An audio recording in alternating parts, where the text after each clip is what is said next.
Eala destroys Coco Gauff in just 58 minutes, and the crowd absolutely erupts. Nobody saw it coming. Not the analysts, not the fans, not even Gauff herself. From the very first serve, the energy felt different. Sharper, colder, electric. Eala wasn't just playing tennis. She was sending a message. Every shot cut through the air like a blade.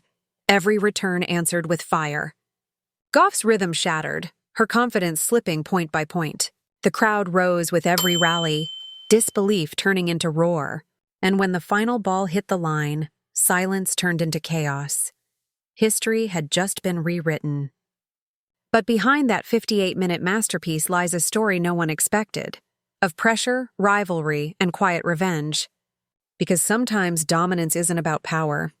It's about proving everyone wrong. Before the eruption, there was silence. A strange, uneasy quiet that filled the arena just moments before the match began. The kind of silence that feels like a warning. Everyone knew Coco Gauff. The teenage prodigy who conquered the world, who carried the weight of expectation with the ease of a veteran. A Grand Slam champion, a symbol of the sport's next generation. And across the net stood Eala, calm, composed, unknown to some, underestimated by many. She wasn't the headline. She wasn't the favorite. But she was the storm no one saw coming. For months, Eala had been building something in silence. Long practices under the burning sun, late nights spent reviewing match tapes, moments of doubt that she refused to let win. She came from the Philippines, a nation where tennis is passion, but not a promise. Where every victory feels like rebellion, and every defeat feels personal. From the beginning, Eala had been told that players from her side of the world don't make it to the top. Too far, too few resources, too small a stage. But she didn't want to make it to the top to prove them wrong. She wanted it because she believed she belonged there. And now, on this court, under the blinding lights, she stood across from the woman who symbolized everything she was told she couldn't be. Coco Gauff, the face of modern tennis, the favorite of crowds, the darling of endorsements, and a warrior on the court. The match wasn't supposed to be close. The betting lines were one-sided. Commentators predicted a routine win.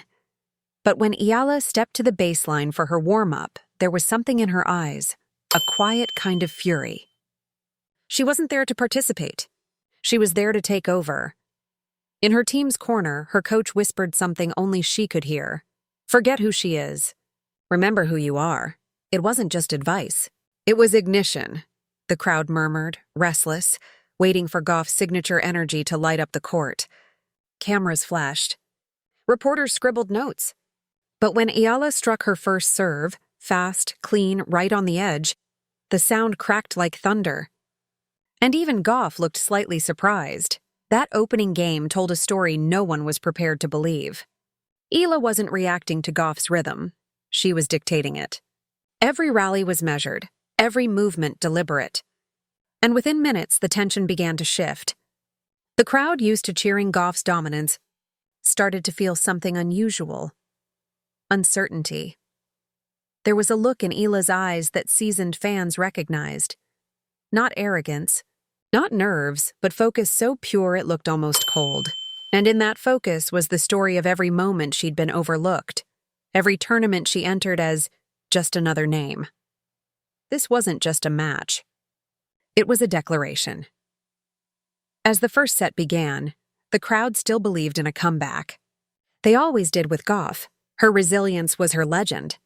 But in the air, there was a whisper that grew louder with every point. Who is this girl? By the time Eala broke serve for the first time, her shots had become statements. Every winner drew gasps. Every rally ended with disbelief. She wasn't smiling. She wasn't celebrating. She was locked in, laser-focused, methodical. Coco Gauff, known for her fire and fight, suddenly looked human. And in that first half hour, the balance of women's tennis felt like it was tilting. The silence before the storm began to fade. The eruption was coming. It began with a single rally. 41 shots of pure defiance. The kind of rally that defines momentum. The kind that shifts everything you thought you knew. Coco Gauff had just lost her serve. She stood at the baseline, spinning her racket, trying to slow down the rhythm that was slipping away. Across the net, Eala's eyes never left her. No emotion, no smile. Just that still, steady fire. The first serve came in hard. Gauff's trademark power, a blur toward the corner. Eala caught it clean, deep to the backhand. Then came the back and forth. Forehand, backhand, cross-court line. Neither was backing off. The crowd gasped after each exchange, the pace rising with every shot. And then it happened. Eala stepped in, anticipated the angle, and ripped a forehand down the line so fierce it painted the edge of the baseline. The umpire's call cut through the tension. Game. Eala. Gauff froze, the crowd erupted, and something cracked in the air. That point didn't just win a game, it changed everything. For the first time in the match, Coco looked unsure. Her eyes darted toward her box, seeking reassurance. Her coach clapped slowly, but his expression said it all. This wasn't supposed to happen. Meanwhile, Eala walked calmly to her chair, taking a sip of water, her face unreadable. Commentators tried to rationalize it. Maybe Gauff's adjusting, one said. Eala's playing out of her mind, another whispered. But what they didn't realize was that this wasn't a lucky streak. It was strategy. Eala had studied Gauff. She knew where the pressure points were. She didn't go for winners every time. She waited, forcing errors, tightening the angles until Gauff had no space left to breathe. The crowd, mostly there for Gauff, began to turn restless. Murmurs, gasps, even nervous applause when Eala's winners struck clean. At 4-1 in the first set, a brief exchange changed the tone entirely. After missing a routine backhand, Gauff shouted in frustration, smashing the ball against the net post. The umpire issued a warning, and the arena fell quiet. Eala didn't react. She just turned away, adjusted her wristband, and walked to the baseline. That moment told the world who was in control, because it wasn't just skill anymore. It was psychology. Each of Gauff's expressions fed into Eala's calm. The more Coco tried to fire herself up, the colder Alex became. The contrast was striking. One player chasing rhythm, the other dictating time. The next few games passed like lightning. Eala's returns were brutal, precise, almost surgical. Her court movement felt effortless. And when she broke for 5-1, the crowd couldn't believe it. People started recording on their phones, capturing what felt like history unfolding in real time. "Is this really happening?" one fan shouted near the front row. By the time the first set ended 6-1, the narrative had flipped completely. Commentators were now using words like dominant, thunderous energy. And yet, she didn't smile, not once, because she knew the match wasn't over. Not until the last point. In the second set, Gauff tried to reset. Deep breaths, slower tempo, a few solid serves. But momentum is a strange thing. Once it shifts, it doesn't come back easily. And in Eala's eyes, the spark had already turned into fire. By the fourth game, Gauff's frustration boiled again. She questioned a line call, Eala's forehand that kissed the edge. "Out!" Gauff shouted. The umpire overruled. The crowd booed, tension filling the air. Eala simply nodded and prepared to serve again.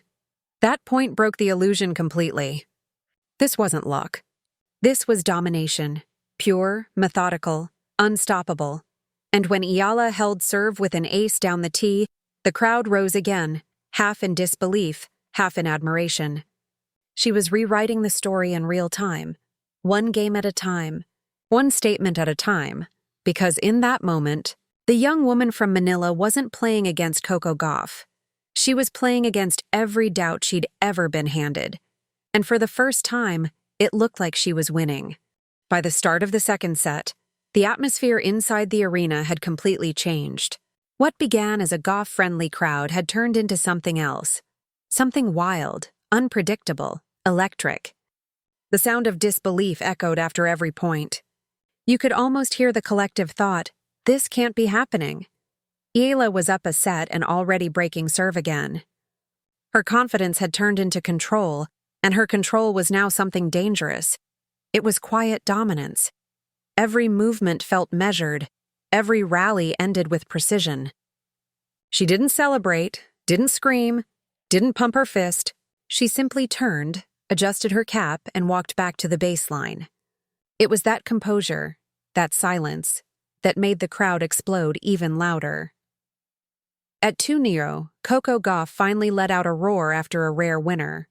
She waved her hands toward the stands, trying to feed off the noise. The audience responded. Cheers, chants, energy. For a moment, it felt like the tide could turn, but Eala didn't blink.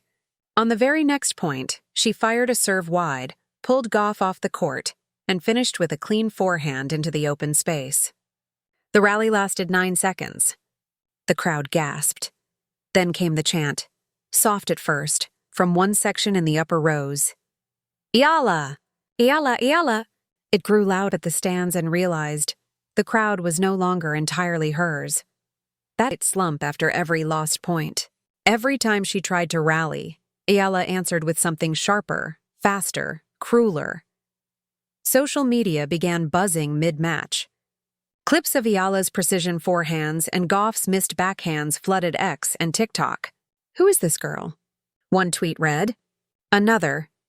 Eala's playing like she's got a point to prove, and wow, she's proving it. By the halfway mark of the second set, Eala's Gauff was trending. Commentators in disbelief whispered through the broadcast. This is one of the most dominant performances we've seen against Coco Gauff in years. The tension wasn't just on the court anymore, it was global. At 4-1, Gauff double faulted. The crowd groaned and she threw her head back, her frustration visible. Eala, calm as ever, bounced the ball 3 times and served again. Another ace. 1. The audience exploded. Cameras panned across faces, some cheering, some stunned.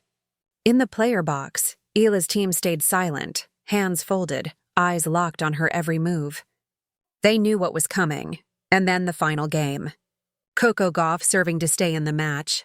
The crowd rose to its feet, shouting her name, begging for a miracle. But miracles don't come on command. Eala's return was ruthless. Deep, heavy, unrelenting. Coco fought error. Match point. Silence. The serve came in, middle of the box. Eala's forehand ripped across court, a blur of sound and color. The ball clipped the line. Perfect. Game, set, and match. Eala. The words echoed, and for a second, time seemed to stop. Then an eruption. The entire stadium roared. Fans leapt from their seats, phones in the air, voices breaking through the noise. Eala stood still for a moment, breathing hard, staring at the scoreboard. Cover 6 went 58 minutes. Coco Gauff walked to the net and offered her hand. Eala met it firmly. No smirk, no arrogance, just quiet respect. But the cameras caught it. That flicker in Gauff's expression, the frustration hidden behind her sportsmanship. As Eala walked off the court, the noise followed her. The crowd chanted her name like they were witnessing the birth of something historic. She glanced back once, not at Gauff, just witnessed it happen live. When the match ended, the echoes of the crowd still filled the arena long after Eala had disappeared down the tunnel. It felt like everyone had just witnessed a small earthquake, brief, sudden, impossible to ignore. Coco Gauff sat alone on the bench, towel over her head, absorbing what had just happened. For a player used to controlling every rhythm, every narrative, this loss wasn't just defeat. It was disbelief. Within minutes, clips of the match flooded social media. TikTok edits of Eala's forehands, slow-motion replays of her cross-court shots, and side-by-side comparisons of their reactions, all looping endlessly. The caption that went viral read, 58 minutes. No mercy. Fans on X divided instantly. One side praised Eala as a future superstar, the player who brought precision and fearlessness back to women's tennis. The other called the performance too clinical, too cold, even disrespectful. Because dominance, when unexpected, always stirs discomfort. Gauff's supporters tried to rationalize it. She looked tired. She's saving energy for the next event. But deep down, everyone knew this wasn't about fatigue. It was about control. In her post-match press conference, Gauff forced a smile. She played lights out. I couldn't find my rhythm today. But her eyes told another story. tight, distant, still processing what had unfolded. She wasn't angry at Eala. She was angry at the helplessness that every athlete fears when your best isn't enough. And then came Eala, calm, humble, and slightly overwhelmed by the attention. Her first words were quiet, almost soft. "I just tried to play my game. I respect Coco a lot. She's one of the best. I didn't expect this score." That humility only amplified the noise. Commentators dissected every word, every expression. Did she just downplay one of the biggest upsets of the season? One journalist asked. No, another replied. She just showed maturity beyond her years. But backstage, there were whispers, the kind that fuel controversy. Rumors that Gauff had walked off without speaking to Eala properly. Others claimed their handshake was cold.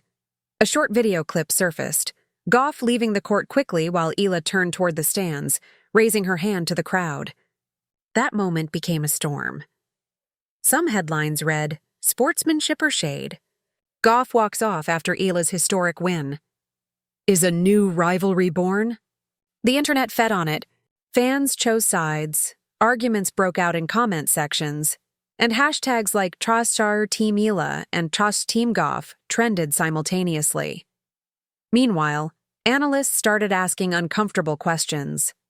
Was this the passing of the torch? Was Gauff's confidence shaken, or was this simply one bad day? And most importantly, was Eala ready for the spotlight she'd just earned? Back home in Manila, crowds gathered at malls and public courts to celebrate. Children wore headbands with AE initials drawn in marker. Local news outlets called it the greatest Filipino win in modern tennis history. In one interview, her childhood coach said, "She always said she'd beat the best one day. I just didn't think it would come this soon." The backlash didn't stop, though. Critics claimed Eala's celebration was too calm, that she should have shown more emotion. Others accused the crowd of disrespecting Gauff by cheering too loudly for Eala's winners. It was as if dominance itself had become a crime, but Eala didn't respond to any of it. She trained the next day, quietly, focused, unbothered. To her, the storm outside didn't matter. The only sound she cared about was the bounce of the ball on the court, because she knew the noise would fade, the hype would die down. But history would remember. The noise eventually faded, as all noise does. The memes slowed down, the headlines moved on, and the firestorm of opinions started to quiet. But in the calm that followed, a different kind of truth began to surface. Eala's win wasn't an accident. It wasn't a lucky day or a bad performance from Gauff. It was the result of something deeper, months of quiet evolution. Behind the cameras and the viral clips was a story of obsession. Eala's team had studied Gauff's patterns for weeks before the match. Every serve angle, every footwork rhythm, every emotional tell. They built a strategy around patience. Let Coco swing first, let her attack, then counter when the space opened. It was tactical brilliance disguised as composure. But what truly separated Eala that night wasn't strategy. It was belief. For the first time in her young career, she didn't see herself as the underdog. She walked on court not hoping to win, but expecting to. When she spoke privately to her coach later, her words were simple. "I didn't play to surprise anyone.